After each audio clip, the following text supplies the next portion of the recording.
Bismillah, Assalamualaikum warahmatullahi wabarakatuh. Hamdan wa syukranillah, amma ba'du. Perkenalkan, nama saya Arini Setia Pratiwi. Saya dari Program Studi Manajemen Fakultas Ekonomi dan Bisnis Universitas Muhammadiyah Bandung.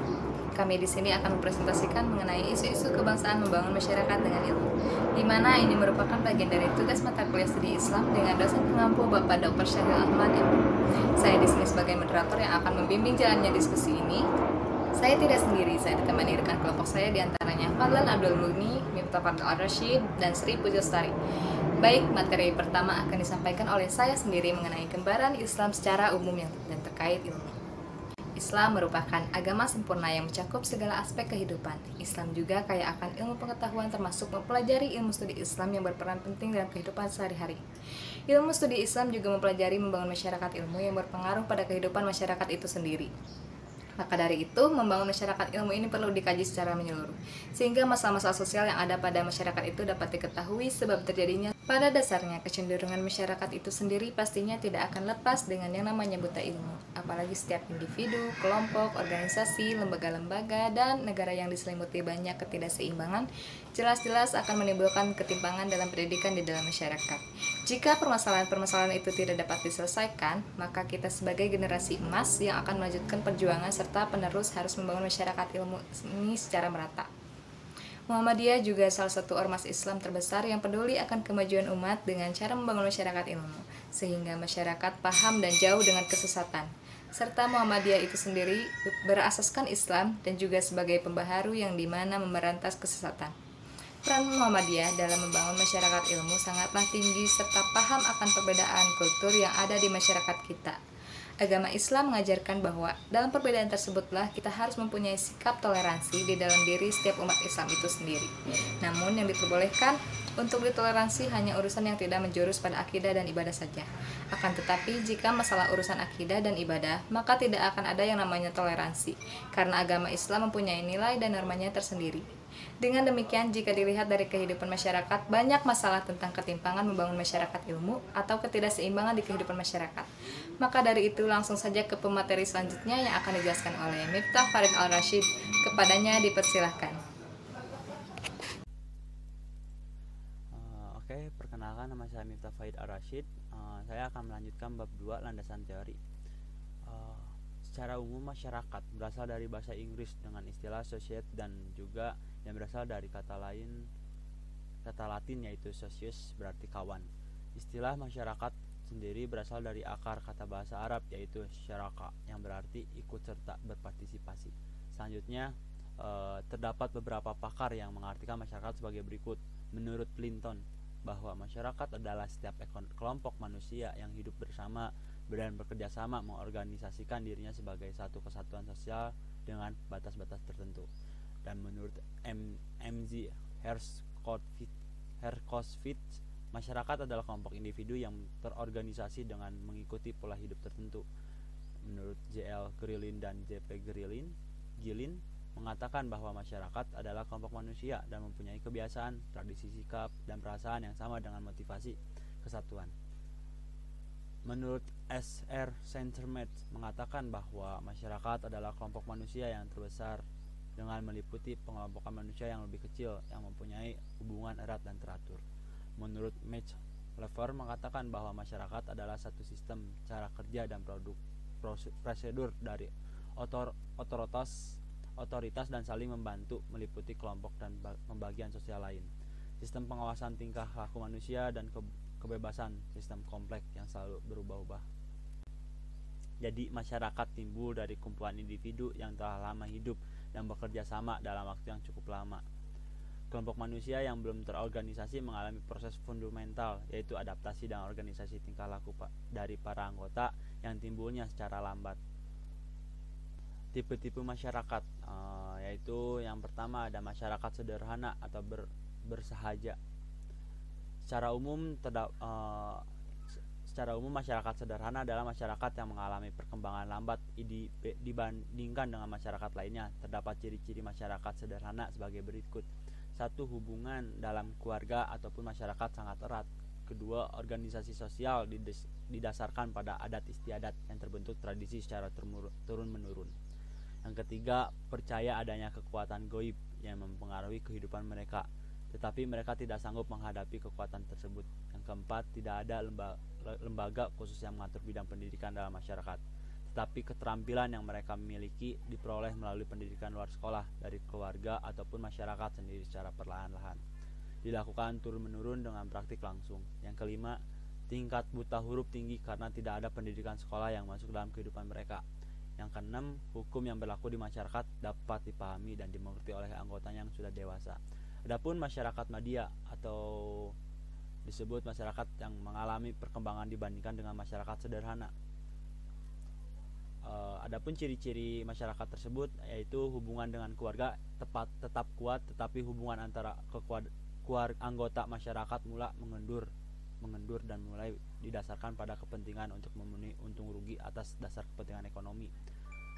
Yang kedua, ada adat istiadat yang berlaku dalam masyarakat masih dihormati dan masyarakat mulai terbuka dengan adanya pengaruh area luar. Yang ketiga, timbulnya pemikiran yang rasional menyebabkan kepercayaan terhadap kekuatan gaib sudah mulai berkembang, tetapi akan muncul kembali apabila masyarakat sudah kehabisan akal dalam menghadapi masalah. Adapun masyarakat pramodern atau modern, yaitu masyarakat ini telah mengalami perkembangan atau mengalami kemajuan karena hubungan dengan masyarakat yang lain telah insentif banyak menerima informasi dari luar melalui media elektronik. Bahkan masyarakat yang bersangkutan sering berusaha di luar wilayahnya, sehingga mengalami perkembangan sejalan dengan perubahan yang akan datang dalam kehidupan mereka.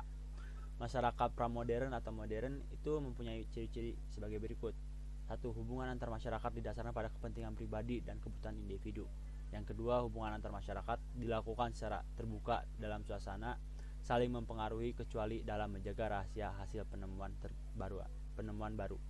Yang ketiga, masyarakat sangat percaya terhadap manfaat ilmu pengetahuan dan teknologi karena sebagai sarana untuk meningkatkan kesejahteraan hidup. Yang keempat, masyarakat terdiri atas berbagai macam profesi dan keahlian yang dapat ditingkatkan atau dipelajari melalui pendidikan luar sekolah atau pendidikan sekolah kejurusan. Adapun landasan teori dari ilmunya. Ilmu asal kata dari bahasa Arab yaitu alama. Arti dari kata ini adalah pengetahuan dalam. Bahasa Indonesia, ilmu sering disamakan dengan sains yang berasal dari bahasa Inggris. Kata sains itu tersendiri berasal dari bahasa Yunani yaitu scare yang artinya pengetahuan. Sains dari bahasa Latin scientia yang berarti pengetahuan adalah aktivitas yang sistematis yang membangun dan mengatur pengetahuan dalam bentuk penjelasan dan prediksi tentang alam semesta. Berdasarkan Oxford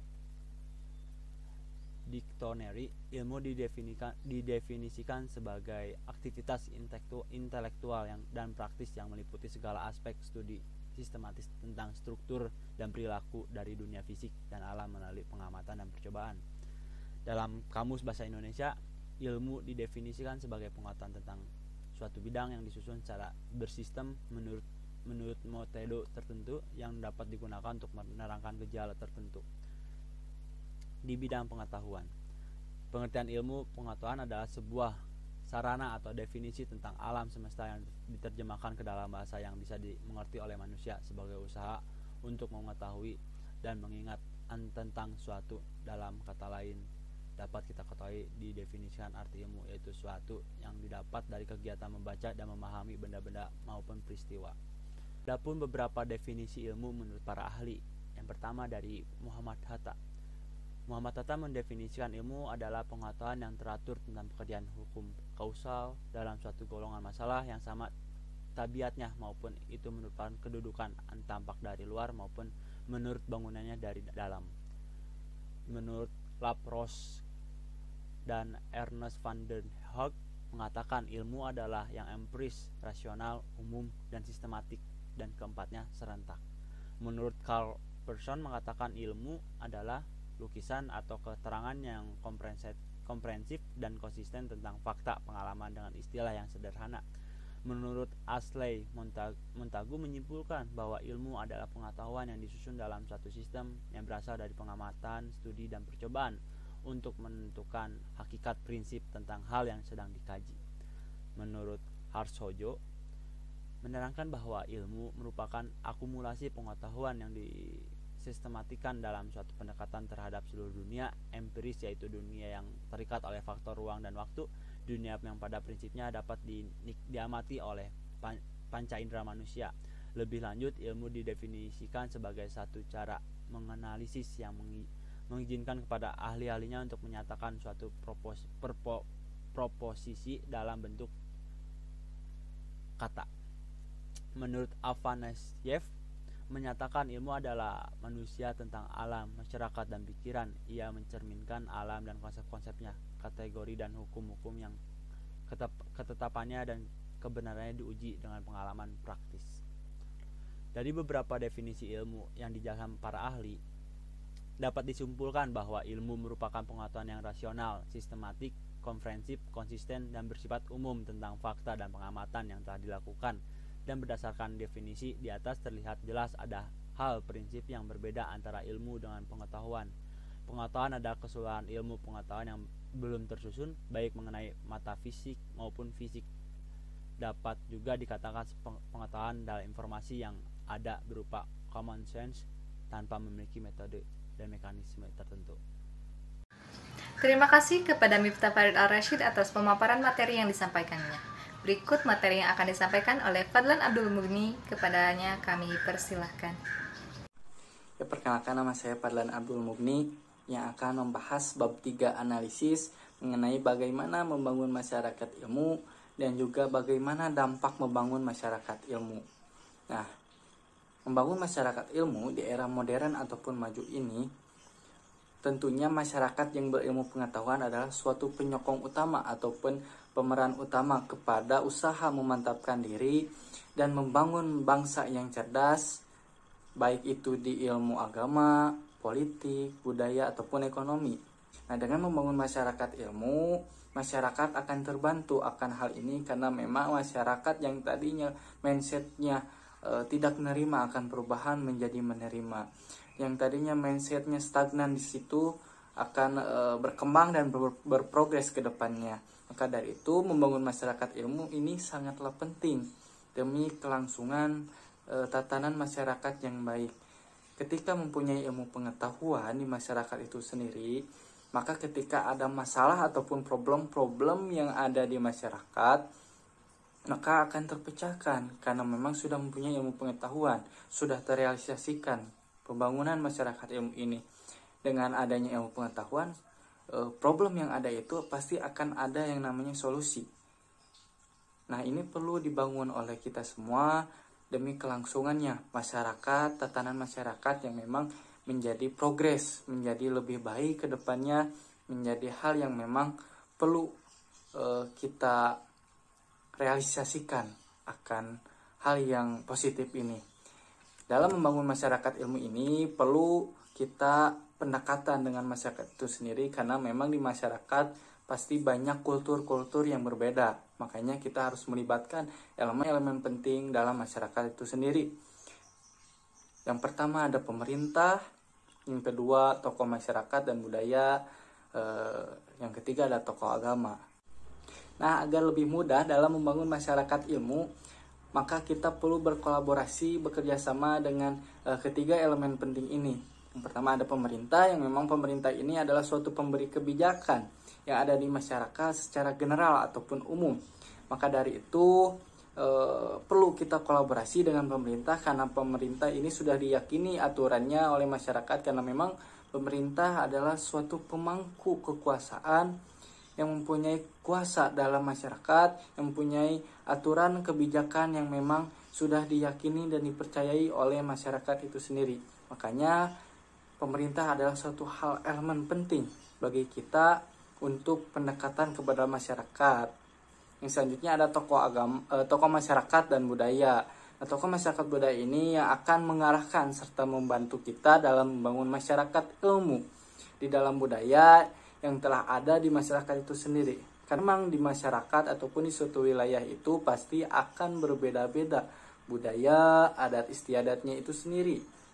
Maka dari itu kita perlu tokoh masyarakat budaya ini agar lebih mudah pendekatan kepada masyarakat yang perlu kita bangun. Sehingga tokoh masyarakat dan budaya ini sangatlah membantu bagi kita semua untuk merealisasikan ataupun mewujudkan masyarakat ilmu itu sendiri. karena memang suatu masyarakat yang banyak kultur ataupun budaya yang berbeda-beda, makanya harus ada yang dilibatkan, yaitu tokoh masyarakat dan budaya. Nah, yang selanjutnya ada tokoh agama. Nah, tokoh agama ini suatu tokoh yang memang sudah disegani oleh masyarakat karena memang dipercayai dan diyakini bahwa ajaran yang telah diberikan oleh tokoh agama ini suatu hal yang positif, suatu ajaran yang baik. Makanya tokoh agama ini sangat dipercayai oleh masyarakat karena tokoh agama ini mengajarkan yang akan menyeimbangkan antara ilmu pengetahuan dan juga akhlak. Makanya ketika ilmu pengetahuan dan akhlak itu seimbang, maka bisa disebutkan itu ada ilmu tertinggi, karena ilmu yang tertinggi atau ilmu yang sangat baik itu adalah ilmu pengetahuan yang seimbang akan akhlaknya. Yang selanjutnya ada bagaimana sih dampak membangun masyarakat ilmu, karena memang setiap ada yang dibangun pasti akan ada dampaknya. Nah, apa dampaknya? Dampaknya yaitu menimbulkan keharmonisan serta kekompakan antar golongan ataupun etnis. Nah, dalam membangun masyarakat ilmu ini akan ada yang namanya keharmonisan karena memang sudah mempunyai ilmu pengetahuan, sudah mempunyai bekal akan suatu hal yang memang positif agar lebih berprogres dan maju, sehingga keharmonisan itu ataupun kekompakan akan muncul dengan sendirinya. Yang kedua ada dapat menguatkan mental individu yang awam akan ilmu pengetahuan. Nah, otomatis ketika mempunyai ilmu pengetahuan, mental individu itu akan menguat sehingga ketika mereka keluar dari zona masyarakat ilmu itu dan bertemu dengan masyarakat ilmu yang baru, mereka akan kuat mentalnya karena memang mereka mempunyai bekal. Mereka sudah mengetahui dan sudah mempelajari suatu ilmu pengetahuan, makanya otomatis mentalnya akan menguat. Selanjutnya itu perbedaan-perbedaan yang berada di masyarakat sehingga menjadi akur dan tentram. Ketika mempunyai ilmu pengetahuan, suatu perbedaan-perbedaan itu akan dianggap sebagai pemicu kemajuan, ataupun dalam perbedaan itu akan menjadi suatu kekompakan ataupun akan lebih tentram dalam bermasyarakat, karena dalam perbedaan itulah akan memunculkan suatu ide-ide baru ataupun suatu ilmu pengetahuan yang baru. Yang selanjutnya itu mendorong masyarakat supaya pandai bersyukur dan tawadu. Nah, untuk ini peran agama sangat penting tadi, karena memang pandai bersyukur dan tawadu ketika mempunyai ilmu pengetahuan akan lebih merendah dan tidak akan sombong, karena memang sudah mempunyai karena tadi sudah seimbang antara ilmu dan juga akhlak. Dan di sini peran agama ataupun tokoh agama ini sangatlah penting, karena antara bukan hanya ilmu pengetahuan yang dipikirkan, tetapi jiwa pun harus dipelajari dan dipahami. Nah, selanjutnya ada mendorong wilayah lain yang kurang berkembang dan maju untuk dapat bersaing dalam segala bidang apapun itu. Nah, dengan adanya ilmu pengetahuan, masyarakat pun akan siap untuk bersaing secara dalam bidang apapun itu, karena memang mereka mempunyai bekal, mempunyai ilmu pengetahuan yang sudah dikuasai dan dipelajari. Makanya mereka siap bersaing, mereka siap melewati suatu perubahan-perubahan yang mungkin berprogres ke depan. Makanya ilmu pengetahuan ini sangatlah penting. Yang selanjutnya dampaknya meningkatkan pertumbuhan untuk mencerdaskan masyarakat dalam semua bidang, dan yang paling utama yaitu dalam bidang ilmu pengetahuan. Nah, ketika membangun masyarakat ilmu ini, dampaknya itu akan mencerdaskan suatu masyarakat ataupun bangsa itu sendiri. Karena memang masyarakat ketika mempunyai ataupun dibangun dengan ilmu, maka akan dicerdaskan pikirannya, dan ketika itulah mereka akan berprogres dan maju kepada masa depan. Dengan demikianlah membangun masyarakat ilmu itu sangatlah penting, karena memang membangun masyarakat ilmu bukan hanya sekedar tugas saja, akan tetapi suatu kewajiban bagi kita semua. Khairunas anfa'uhum linnas. Sebaik-baik manusia adalah manusia yang bermanfaat bagi yang lainnya. Sebelumnya, perkenalkan, nama saya Sri Puji Lestari. Di sini saya akan mengambil kesimpulan dan saran yang telah teman-teman saya jelaskan, yaitu mengenai membangun masyarakat ilmu. Untuk kesimpulannya, peran agama terhadap membangun masyarakat ilmu sangatlah penting. Karena apa? Karena hal ini dapat mempermudah segala aktivitas membangun masyarakat ilmu, sehingga kontribusi dari para tokoh agama pun sangatlah berperan utama dalam hal ini. Dan juga membangun masyarakat ilmu ini sangatlah penting demi kelangsungan hidup yang lebih cerdas dan mandiri, di mana masyarakat ini mengerti akan ilmu pengetahuan yang telah ada dari sejak dulu hingga zaman modern. Ideologis yang bermasyarakat yang dibangun dengan cita rasa sama sehingga terbentuklah suatu keharmonisan di dalam masyarakat itu sendiri. Adapun budaya yang telah melekat sejak lama di masyarakat yang perlu kita libatkan saat ingin membangun masyarakat ilmu yang sempurna. Karena budaya itu sebuah adat istiadat yang telah ada sejak lama dan juga mempunyai nilai dan norma itu sendiri. Dan yang selanjutnya, ada saran mengenai membangun masyarakat ilmu, yaitu dengan munculnya gerakan membangun masyarakat ilmu ini, timbullah akibat ada perbedaan atau ketidaksamaan dalam masyarakat itu sendiri. Seharusnya dengan ada perbedaan ini, kita dapat saling melengkapi satu sama lain. Dengan perbedaan tersebut, kita akan bisa bertukar pikiran dan juga pengalaman yang akan memberikan wawasan yang sangat luas, sehingga perbedaan ini dapat bersatu jika suatu masyarakat tersebut bisa saling menghargai. Dan juga membangun masyarakat ilmu dalam bidang pendidikan sangatlah dominan. Karena apa? Karena membangun masyarakat ilmu ini yang akan menimbulkan masyarakat menjadi cerdas, berintegritas, saling menghargai, memahami akan perbedaan, dan juga dapat bisa memecahkan suatu masalah. Terima kasih kepada Sri Puji Lestari atas pemaparan materinya. Itulah yang dapat kami sampaikan mengenai presentasi kelompok kami. Mohon maaf bila ada kekurangan ataupun kesalahan penyampaian.